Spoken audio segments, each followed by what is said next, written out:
नमस्कार दोस्तों, स्वागत है आपका हमारे यूट्यूब चैनल कैची क्लासेस में।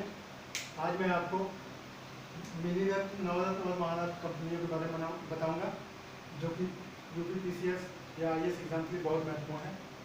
इनमें से क्वेश्चन यूपी पीसीएस में अक्सर पूछे जाते हैं। आइए चलिए शुरू करते हैं। मिनीरत्न कंपनियों की शुरुआत 2002 में हुई थी। तब हमारे पास 41 कंपनियां थी मिनीरत्न में, और वर्तमान में इसको दो श्रेणियों में बांटा गया है। श्रेणी 1 में 61 कंपनी है और श्रेणी 2 में 12 कंपनियां। उसके बाद आती है नवरत्न कंपनी। नवरत्न कंपनी की शुरुआत 1997 में की गई थी। वर्तमान में नवरत्न कंपनियों की संख्या 14 है। पहले इसकी संख्या 16 थी, अब इसकी संख्या 14 हो गई है, क्योंकि नवरत्न कंपनियों की शुरुआत 1997 में की गई थी। वर्तमान में नवरत्न कंपनियों की संख्या 14 है। पहले इसकी संख्या 16 हुआ करती थी, लेकिन दो कंपनियां यहाँ से नवरत्न कंपनियों से हटकर महारत्न कंपनियों में दर्ज हो गई हैं, इसलिए अब इनकी संख्या 14 बची है। आइए चलते हैं महारत्न के बारे में, जिससे अक्सर क्वेश्चन इसी महारत्न कंपनियों से ही पूछे जाते हैं। महारत्न कंपनियों का दर्जा मानक 2009 से इसकी शुरुआत हुई है। इसको सरकार ने 2009 में स्टार्ट किया था, शुरू किया था।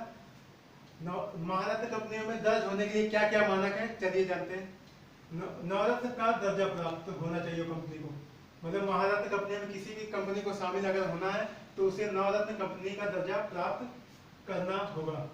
और दूसरा है सेबी के अनुसार भारतीय शेयर बाजार में सूचीबद्ध हो, मतलब जो सेबी है हमारी security exchange board of India, उसके अनुसार भारतीय शेयर बाजार में उसका सूचीबद्ध होना आवश्यक है। सेबी के बारे में चलिए जानते हैं थोड़ा।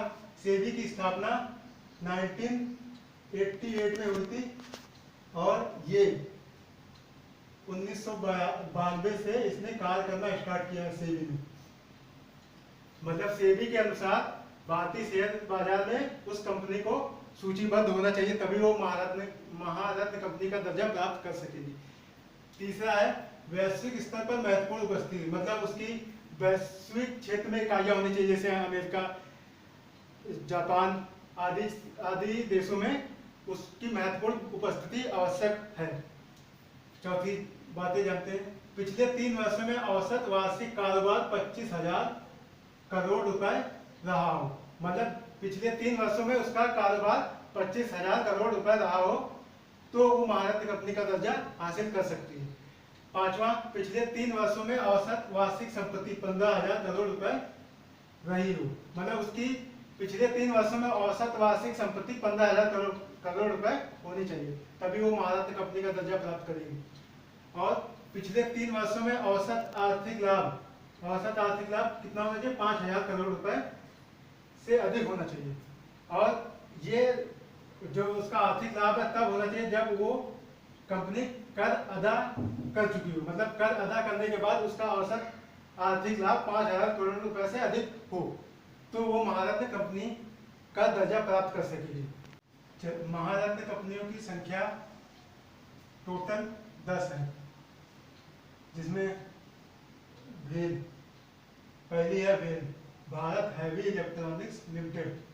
दूसरी है BPCL, Bharat petroleum corporation limited.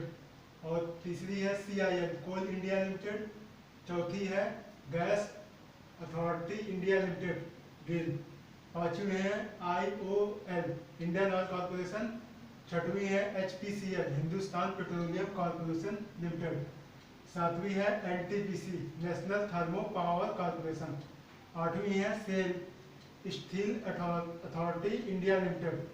नौवीं है ONGC, oil and natural gas corporation limited. और 10वीं है पीजीसीआईएल। पहले इनकी संख्या हुआ करती थी 8, लेकिन नवरत्न कंपनियों से दो कंपनियां महारत्न में दर्ज हो गई, जिससे अब इनकी संख्या हो गई है 10। तो दोस्तों आज के लिए इतना ही, बस इतना ही। तब तक के लिए टेक केयर, गुड नाइट।